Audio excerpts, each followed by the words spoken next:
menanam organik itu kan kita hidup itu di alam, asalnya dari alam dan kembali untuk alam ya. Kalau kita bertanam itu kita akan jadi paham, ternyata apapun yang ada disediakan di alam ini betul-betul untuk kita, makanya kita pun berikan kembali untuk alam, agar alam itu yang tidak pernah berhenti memberi ke kita, dia juga terus akan berputar terus saling memberi antara kita dan alam itu sendiri. Jadi berkesinambungan gitu ya. Saya rasa kalau misalnya kita dengan pupuk organik yang memang asalnya dari tanaman itu kembali lagi ke tanaman itu, menurut saya bumi itu akan lebih lestari lagi gitu, tidak akan rusak gitu.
Ya, nama saya Nur Asia. Saya seorang ibu rumah tangga yang tinggal di daerah Ciawi, Kabupaten Bogor. Aktivitas saya selain sebagai ibu rumah tangga, ya kadang-kadang ada kegiatan sosial. Dan di rumah saya senang dengan pekerjaan seperti ibu-ibu yang lain, memasak dan sebagainya. Tetapi ada satu hal, saya senang sekali dengan bertanam.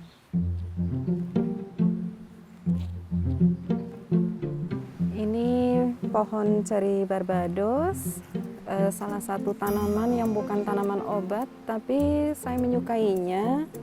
Dan menurut saya ini wajib ditanam di setiap rumah ya, karena manfaatnya itu sangat besar. Dia kaya akan vitamin C, jadi bisa sebagai antioksidan. Kebutuhan kita akan vitamin C itu bisa terpenuhi dengan mengkonsumsi buah ceri Barbados ini. Saya sangat menyukainya, kadang-kadang saya petik langsung. Kalau sudah merah, saya makan. Yang dua ini saya langsung konsumsi.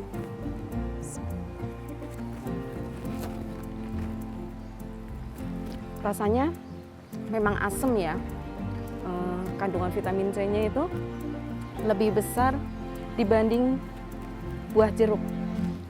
Kaya sekali, dan apabila di jus yang masih muda-muda yang belum merah sekali, yang seperti ini saya kumpulkan biasanya ada 11 sampai 13 buah. Saya langsung blender, saya tambahkan setengah gelas air, kemudian di jus langsung diminum tanpa gula. Rasanya luar biasa.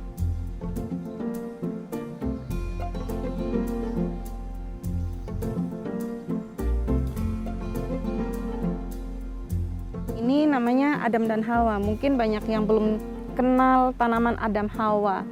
Ini ada beberapa jenis, ada yang berwarna ungu semua, ada juga yang ini seperti ini, variegata ya disebutnya.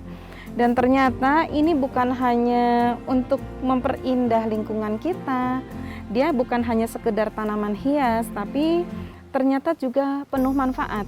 Jadi apabila menderita bronkitis atau batuk rejan yang tidak sembuh-sembuh itu ya, batuk yang klik gitu terus, ini bisa kita memanfaatkan daun ini.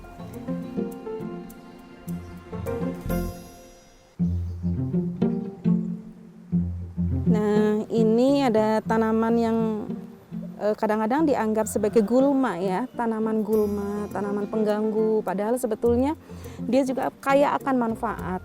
Ini dikenal di sini sebagai calincing ya namanya ya.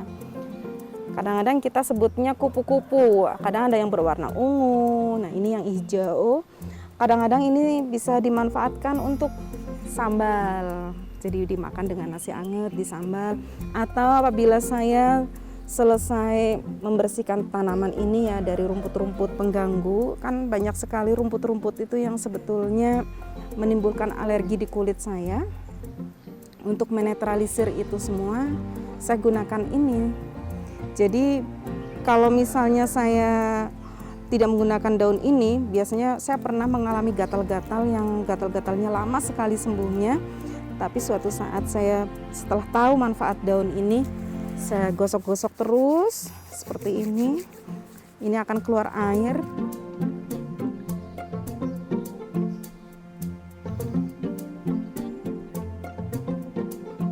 Ini udah basah semua. Jadi gatal-gatal akibat rumput, alergi rumput itu bisa sembuh dengan cepat.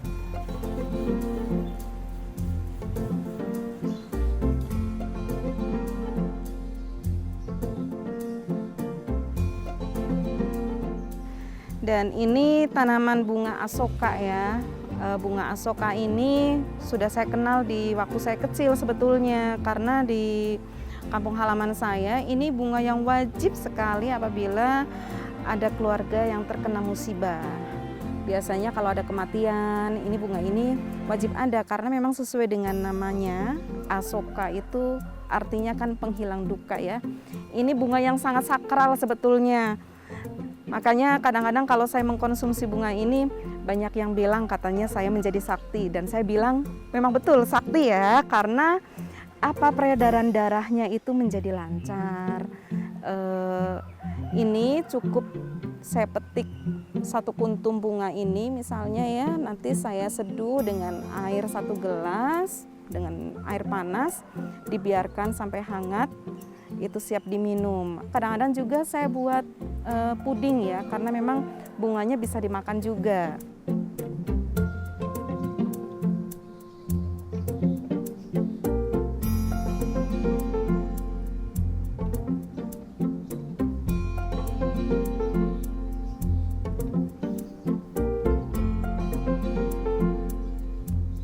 Saya mulai suka bercocok tanam itu semenjak anak-anak saya ketiga-tiganya itu masuk boarding, tepatnya tahun 2018. Saya mulai dengan ingin mempunyai taman di sekitar rumah saya. Saya memulai dengan tanaman-tanaman hias yang murah meriah, tetapi saya ingin membuktikan bahwa saya dengan profesi sebagai ibu rumah tangga bisa membuat tanaman yang indah, sederhana, dan bisa untuk menghibur hati.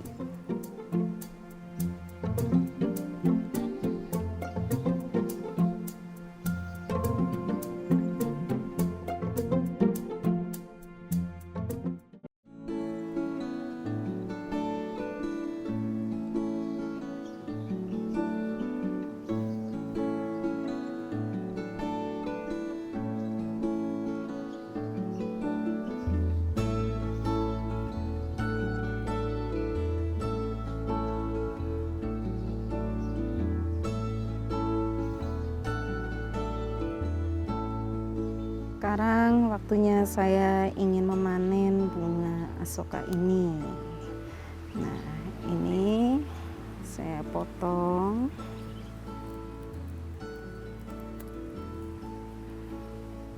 Saya panen secukupnya saja sesuai dengan kebutuhan saya hari ini. Cukup segini saja. Nah,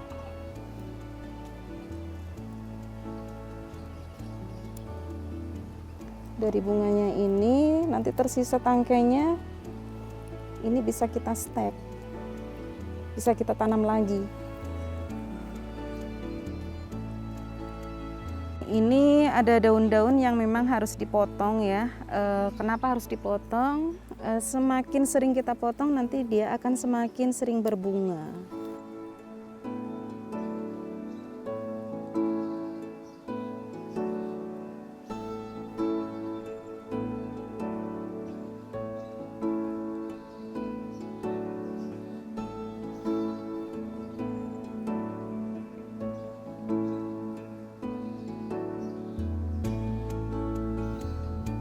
potongan yang tadi saya potong ini langsung saja ditancapkan ke tanah.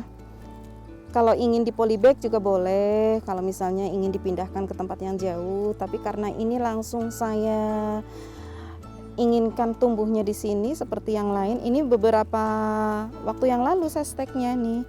Ini belum lama loh saya tanam, dia langsung tumbuh. Akan lebih baik lagi kalau misalnya kita menanamnya di waktu sore.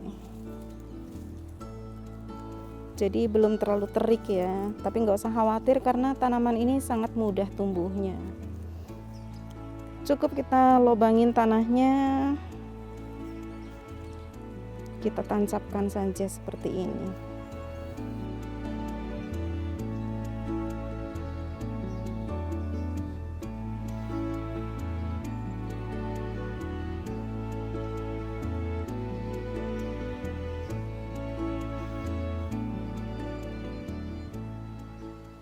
Sekarang saya akan membuat air seduhan bunga asoka ya. Bunga asoka ini sangat mudah kita seduhnya, cukup masukkan ke gelas yang akan kita pakai.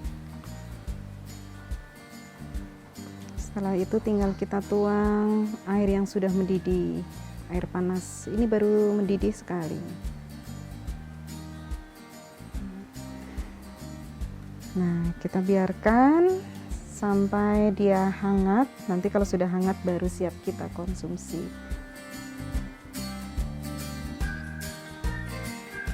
Ya, seduhan air bunga soka atau teh bunga sokanya udah siap saya minum ya. Ini mau saya minum. Bismillahirrahmanirrahim.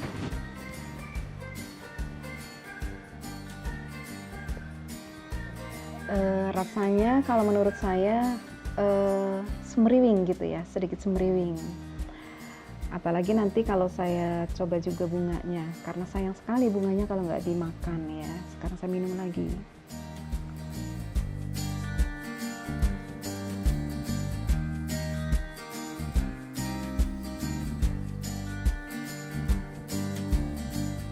Sekarang saya akan memanen kayu manis. Dahan kayu manis yang akan saya panen biasanya yang sudah berdiameter kurang lebih 10 cm. Tapi karena belum lama baru saya panen, jadi sekarang saya akan memanen dari batang utamanya.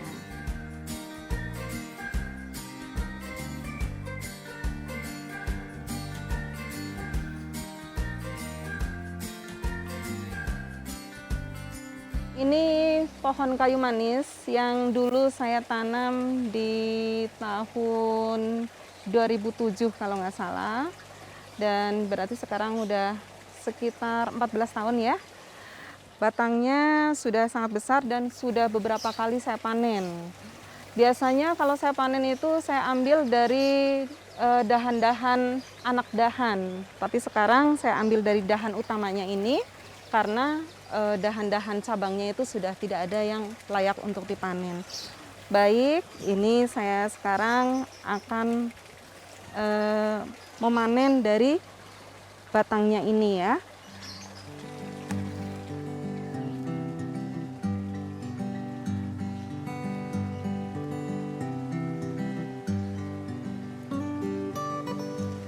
Kita sayat kulitnya.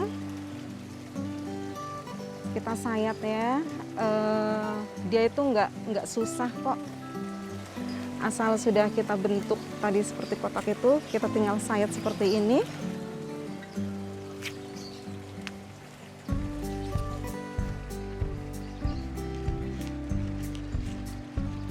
Dan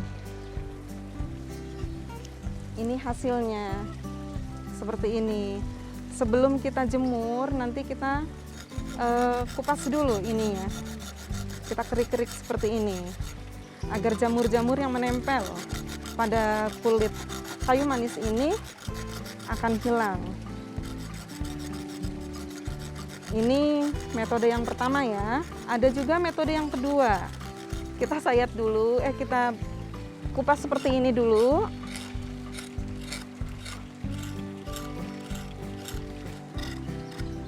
kerik-kerik dulu. Setelah jamur-jamurnya rontok, maaf ya pohon ya,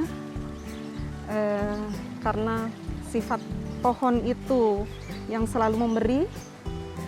Selama ia dipergunakan untuk kebermanfaatan kita manusia, dia sudah tahu, dia akan dengan senang hati. Ya, ini hasilnya tebal sekali. Dan setelah itu nanti siap kita jemur. Ya, ini sisa, ini bekas ya, bekas sayatan yang tadi.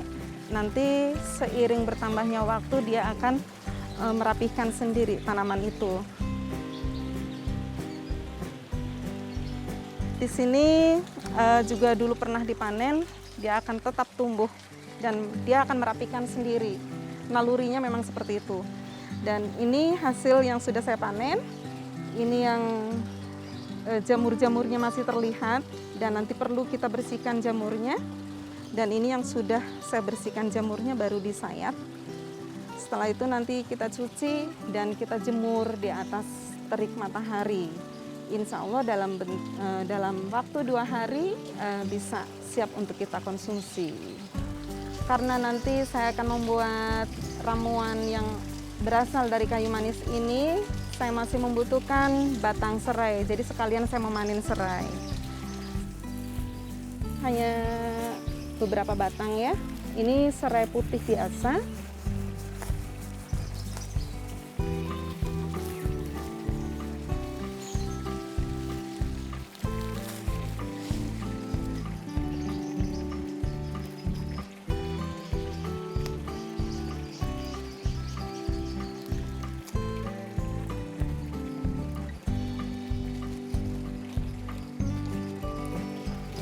Dan sampah-sampahnya kita kumpulkan di sekeliling ini saja, nggak apa-apa, karena nanti juga akan menambah kesuburan serai itu sendiri.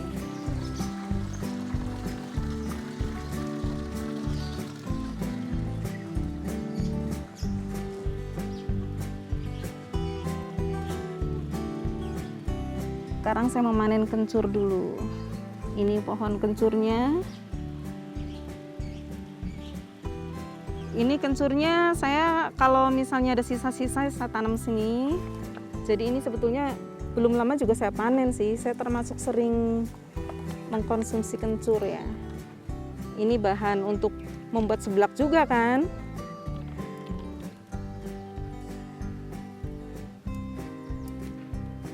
Nah, sisanya itu saya tanam kembali.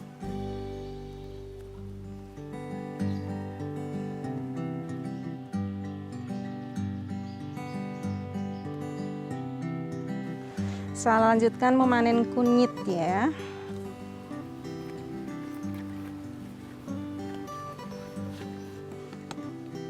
Kemudian di sini ada tanaman panglai. Ini saya membutuhkan juga. Manfaatnya sebagai obat gatal-gatal di kulit.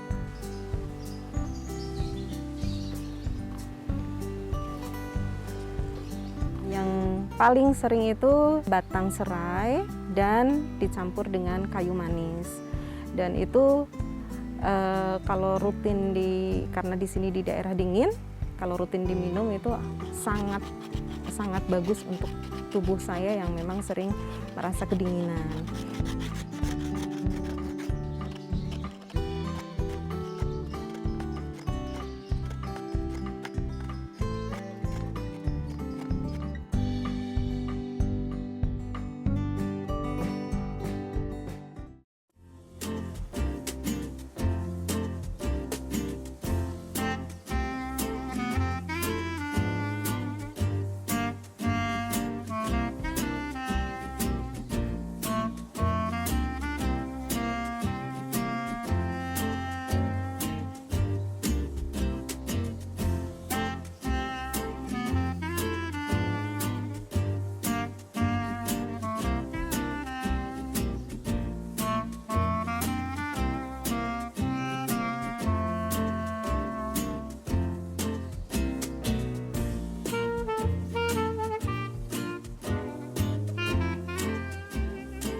Jadi apa yang diberikan oleh alam, oleh tanaman itu ternyata semuanya itu bisa dimanfaatkan untuk obat.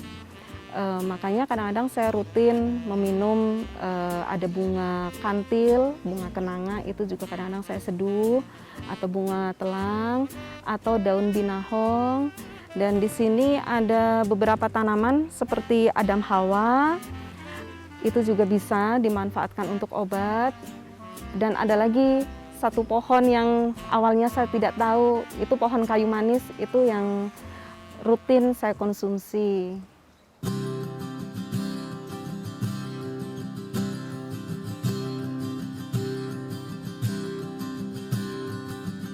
Tentu saja saya harapannya dengan saya berkebun seperti ini bisa menginspirasi teman-teman, tetangga, semuanya yang berkunjung ke rumah saya itu tertarik untuk bertanam dan menikmati bahwa bertanam itu betapa kita begitu dekat dengan alam. Kalau kita sudah berada menyatu dengan alam itu sendiri, kita akan merasakan bahwa kita itu memang betul-betul menyatu. Seandainya setiap orang mencintai dengan alam, dengan bertanam, insya Allah alam pun akan mencintai kita dan insya Allah kita akan panjang umur. Tentu saja panjang umur dengan hati yang penuh riang gembira. Itu harapan saya, karena dengan kita berkomunikasi dengan tanaman yang ada dalam hati kita itu kedamaian. Jadi meskipun kita gagal dalam bertanam, kadang-kadang kita menemui ya tanaman kita itu kena penyakit, kena hama, itu mengajak kita untuk tidak putus asa. Belajar dari tanaman itu sendiri bahwa mereka tetap tumbuh meskipun serangan hama-hama di sekitar kita menyerang, tapi tetap tumbuh. Begitupun juga kalau kita bisa belajar dari tanaman itu sendiri, kita pun akan seperti itu. Meskipun benturan dari sana-sini, kita tetap melaju, kita tumbuh menjadi pribadi yang bermanfaat. Tentu saja bermanfaat untuk semesta alam.